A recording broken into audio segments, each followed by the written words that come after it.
Se concreta la jugada en Arequipa, todo listo para que una cuestionada empresa china se haga de un jugoso proyecto en el MTC. Marco Vinelli, coordinador del plan de gobierno de Keiko, fue demandado por el Midagri, la triste historia de un paciente al que le cagaron la vida en el Grupo San Pablo. Le cortaron el financiamiento público a Juntos por el Perú. Reaparece Becerril y no son buenas noticias. Las deprimentes cifras de la desnutrición y la anemia infantil. ¿Y cómo va la elección del nuevo jefe de la OMPE? Empieza la contra.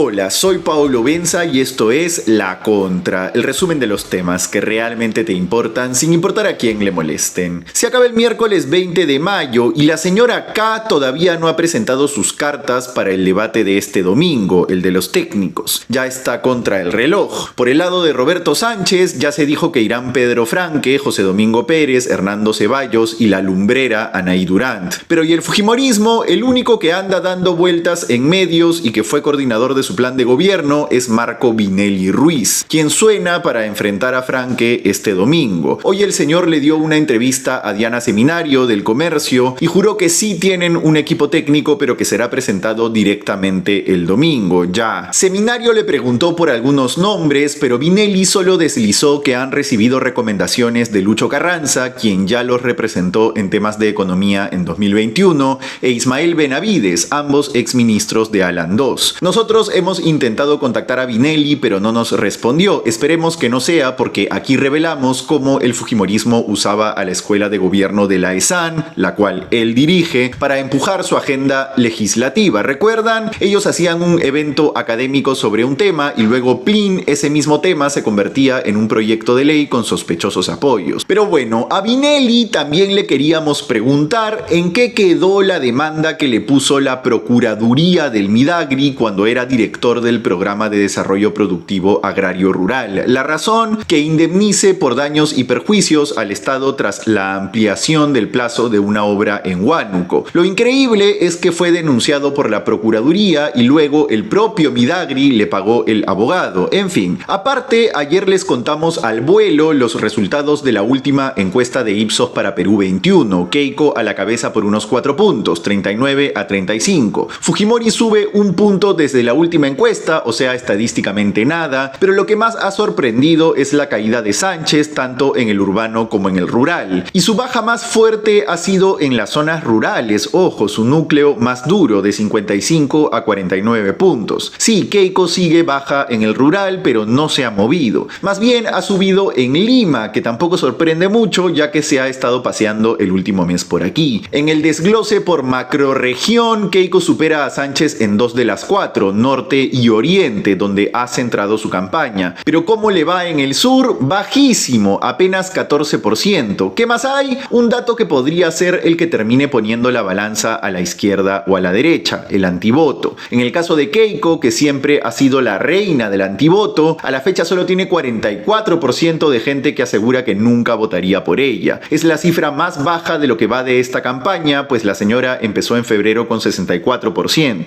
El caso de Sánchez es distinto. Él comenzó la campaña con una abrumadora masa de gente que no sabía quién diablos era, que claro, el señor había pasado caleta como congresista, pero a medida que la gente lo fue conociendo, subió su antivoto. Ahora está en 40%, menos que el de Fujimori, ojo, lo cual le sirve mucho. Ya, y la última cortita es que hoy se hizo pública la respuesta de Petroperú al parche que les puso Proinversión ayer. La petrolera estatal dice que no va a entregar los documentos que la agencia les pidió, con el argumento de que no están vinculados al encargo que les dieron y que tienen que evaluar si son confidenciales. Hacen lo que quieren en Petroperú, carajo. Y se creen impunes, ya vamos a hablar. Mejor vamos con otras noticias. Demandan al grupo de clínicas San Pablo por más de 18 millones de soles. Le hicieron un bypass gástrico a un paciente y quedó mal. Ahora los médicos dicen que puede morir en cualquier momento. Lo que les voy a contar es una verdadera tragedia. Les hablo del caso de Luis Herrera Mascaro, de 41 años. Luis llevaba una vida bastante activa. Estudió gastronomía, trabajaba como asistente de cocina y hasta tenía una propuesta para seguir su carrera en Dubái. Pero tenía sobrepeso y decidió hacerse una cirugía sin imaginar lo que se le vendría. Maldita sea. Nuestro reportero Gonzalo Bedoya ha recopilado esta triste historia. Atentos para que no les pase. Todo empezó en enero del 2014 cuando Luis fue a la clínica San Gabriel del Grupo San Pablo para que le hagan un bypass gástrico, que es una cirugía de reducción de estómago. A fines de ese 2014, Luis empezó a tener episodios de intolerancia alimentaria y dolor abdominal como un cólico. En la clínica del Grupo San Pablo, los doctores lo trataban solo con medicamentos pensando que eran gases. Pero el momento crítico llegó en marzo del 2016 cuando Luis entró por emergencia a la clínica San Gabriel con un fuerte dolor abdominal y náuseas. Le dieron analgésicos y lo mandaron a su casa. Grave error. Según la demanda que hemos podido revisar, ese mismo día a las 5 de la tarde volvió porque el dolor no se iba y ahí ya lo hospitalizaron. La cosa se puso peor durante la madrugada porque Luis empezó a vomitar sangre. En la mañana ya la situación era crítica y aún así no lo operaron hasta 11 horas después, a eso de las 9 de la noche. La demora provocó que en 2019 su salud elabore un informe recomendando multar con 78 UIT a la clínica, pero eso quedó en nada porque el caso prescribió de oficio. Roberto Valderrama, abogado de Luis, nos comenta que fue absolutamente injusto porque la inútil su salud se demoró en resolver por culpa de su propia ineficiencia. Pero volvamos a la operación de Luis. En el quirófano, los médicos encontraron que gran parte de su intestino delgado estaba necrosado y 3 días después le hicieron una segunda intervención. Según la demanda, allí le extirparon prácticamente todo el intestino. A sus 31 años, Luis quedó con un diagnóstico de síndrome de intestino corto que básicamente le impide absorber nutrientes como una persona normal. Desde entonces depende de por vida de alimentación intravenosa mediante un catéter conectado directamente a la aorta. Como el tratamiento era caro, Luis tuvo que empezar a atenderse en el Rebagliati, donde le dijeron que su esperanza de vida era de entre 3 y 5 años. Ya vivió más de 10, pero los doctores le han dicho que no le queda mucho tiempo más porque la aorta no está diseñada para aguantar un tratamiento así por mucho tiempo. En simple, lleva sobre los hombros una sentencia de muerte. Luis nos dijo que trata de hacer su vida, pero la situación sigue siendo sumamente difícil de llevar. El pasado 25 de marzo, debido a que el caso en su salud se cayó, como les dije, Luis y su defensa presentaron una demanda contra San Pablo para que se les indemnice con 18.7 millones de soles, más los intereses legales, costas y costos. En 2023, Carlos Calle, subgerente general del complejo hospitalario San Pablo y médico de la clínica San Gabriel, le respondió a El Comercio que la clínica siguió los procedimientos médicos adecuados y que el intestino necrosado de Luis pudo estar vinculado a su obesidad y antecedentes vasculares. También negó cualquier imprudencia o negligencia. Ahora que hay una demanda contra la clínica, buscamos a Calle, pero nos dijo que ya no veía el caso. También buscamos la versión de la clínica, pero no tuvimos suerte. Por ahora vamos a un primer corte y volvemos con una cuestionada constructora china a punto de hacerse con una jugosa obra en Arequipa, la sanción a JP por sus travesuras financieras y los plagios del ex congresista Becerril en su chamba con el Minsa. Volvemos. ¿Te gusta nuestro contenido y quieres ver más de nosotros? Pues estás de suerte. Hemos creado un Patreon donde tendrás más de la contra. Al suscribirte, conseguirás los mejores beneficios, así como acceso a contenido exclusivo. Pero sobre todo, apoyarás a este proyecto. Encuentra el link de nuestro Patreon en la descripción de este video, para seguir hablando de los temas más impactantes de los que nadie habla, y sin importar a quién le moleste. Regresamos con la contra, el resumen de los temas que realmente te importan sin importar a quién le molesten. Y ya sabes, la mejor forma de sostener este espacio de periodismo libre es con nuestras membresías de YouTube. Te pasaremos completos nuestros documentos exclusivos, tendrás contenido adelantado y stickers. Solo tienes que cliquear en el botón unirse aquí abajo. Apoya el periodismo independiente. Titulares. 1. Descalificaron al competidor de la empresa china que pugna por la carretera Arequipa-La Joya. Joya y ahora tiene el camino libre. ¿Se acuerdan que el jueves pasado les contamos de esta obra por impuestos impulsada por Provías Descentralizado? Bueno, les dijimos que había una constructora china detrás del proyecto y que tiene una mochila pesada en todo el mundo, pues la han acusado de corrupción aquí y allá. Aunque claro, se han librado en todos lados. Como ellos mismos se defendieron, no están prohibidos de contratar con el Estado. Y por eso la China Road and Bridge Corporation, como parte del consorcio La Joya, competía por la obra que les digo en Arequipa, contra el consorcio Cerro Colorado. El problema es que la oferta de los chinos es 48 millones de soles mayor que la del que era su competidor. Y digo era en tiempo pasado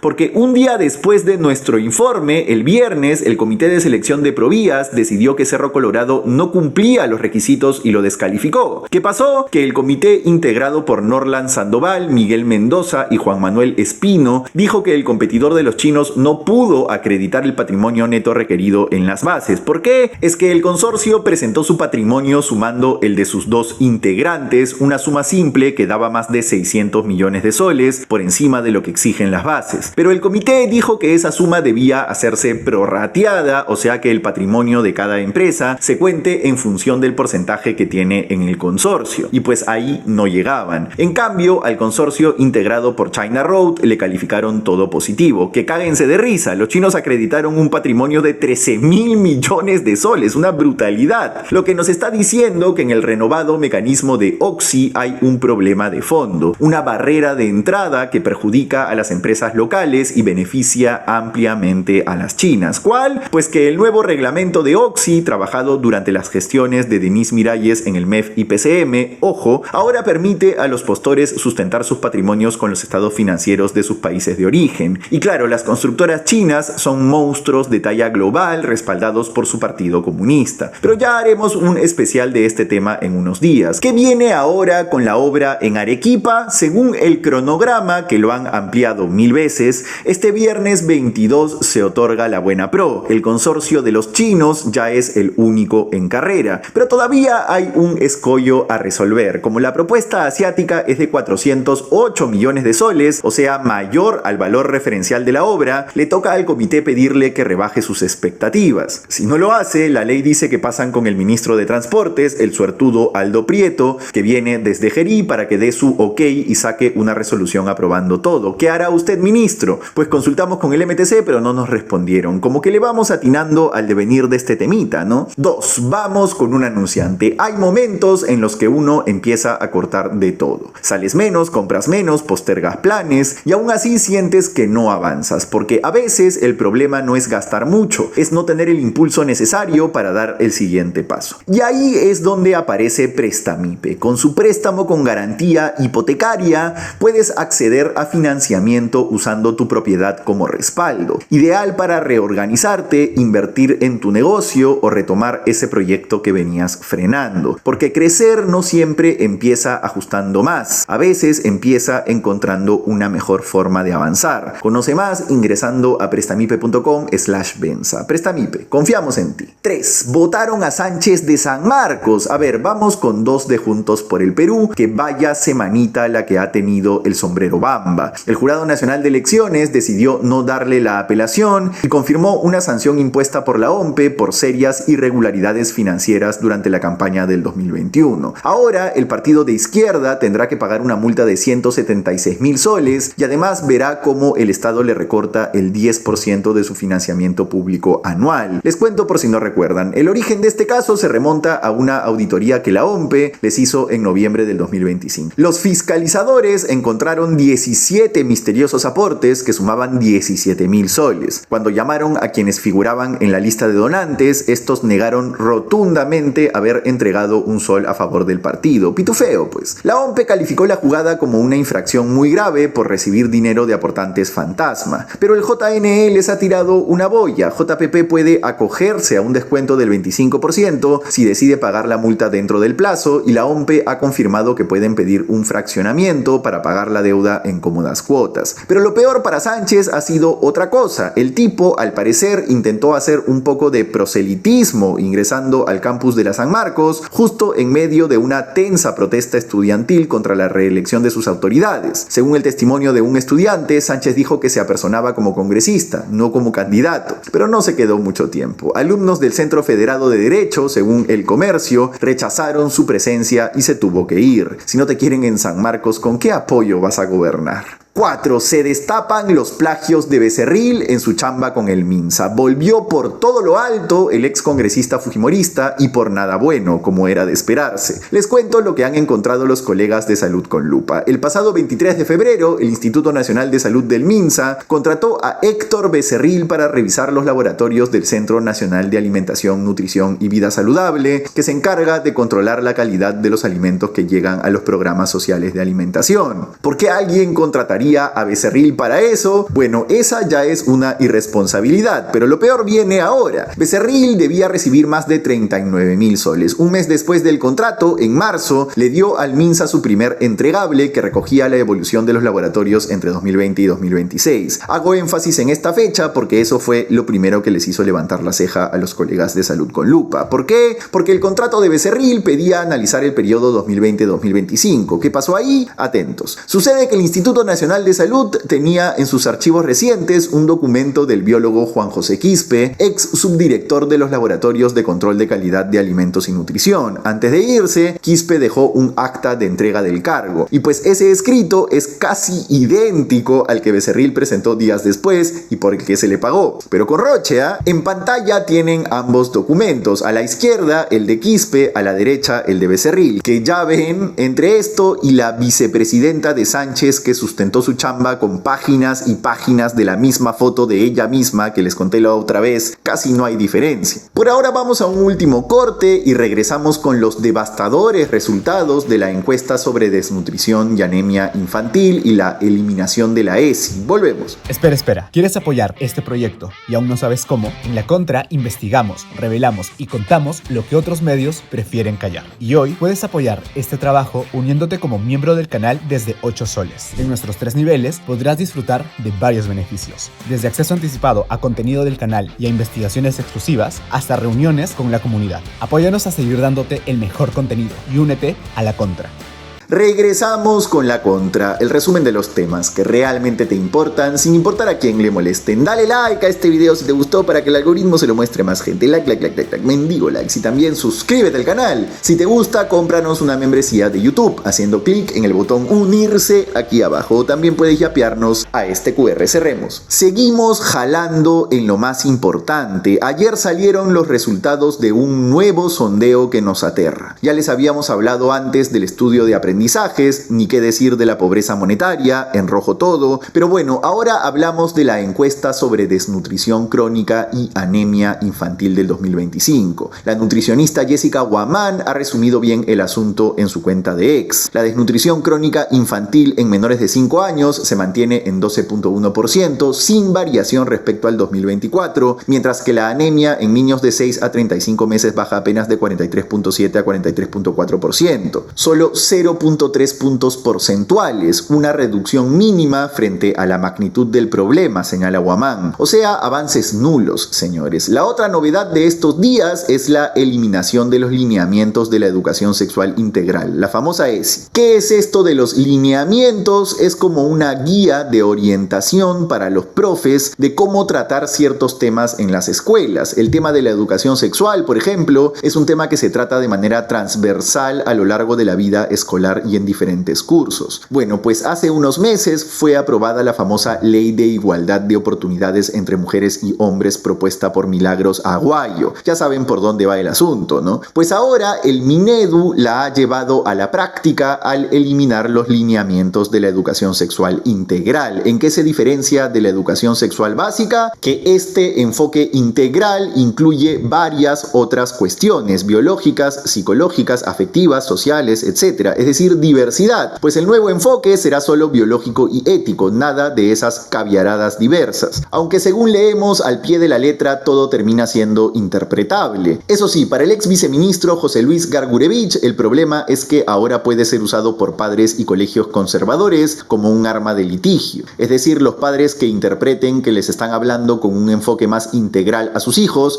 van a tener con qué argumentar su punto legalmente. En fin, y ya para cerrar, les cuento que mañana jueves la Junta Nacional de Justicia hará la evaluación de conocimientos de los 7 candidatos que fueron nombrados aptos de cara a ocupar la jefatura de la OMPE tras la renuncia del inútil de Piero Corvetto. Los 7 que pasaron este filtro son Ernesto Aranda, Augusto Bernuy, Raúl Caro, Carlos Loyola, Yalmer Ordinola, Amparo Ortega y José Pérez Duarte. Los resultados de la evaluación serán anunciados por la Junta este mismo jueves y así continuarán filtrando a los candidatos. Los que pasen seguirán con la entrevista personal. ¿Qué personaje de terror saldrá de ahí, Dios mío? Ya les cuento. Y bueno, la payasada de hoy es este insólito camión de cebollas que llevaba encima un carro. Ni Dalí en sus sueños más profundos. Eso fue todo por hoy en La Contra. Disfruta, comenta, comparte este video en la noche de hoy o en la mañana de mañana, como más te acomode. Y nada, la empresa china nos ha empapelado. Mañana responderemos aquí su carta notarial. Chao.